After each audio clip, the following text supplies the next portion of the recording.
আসসালামাইকুম গাইস, আজকে আমি নিজের হাতেই আমলকির তেল বানাবো, তাই পুরো ভিডিওটা দেখতে থাকেন কিভাবে আমি তৈরি করতেছি। ভালো লাগলে আমার চ্যানেলটাকে সাবস্ক্রাইব এন্ড লাইক শেয়ার করবেন। প্রথমে আমলকিটা সুন্দরভাবে পরিষ্কার করে নিয়েছি। আমি টোটাল আমলকি হচ্ছে চারটা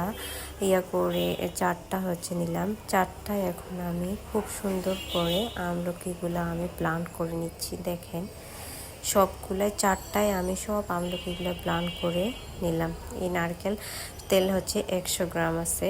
100 গ্রামের মধ্যেই আমি এখন চারটা আমলকি কিভাবে তৈরি করব, সব তেলটা একটা প্যানেলের মধ্যে ঢেলে দিলাম।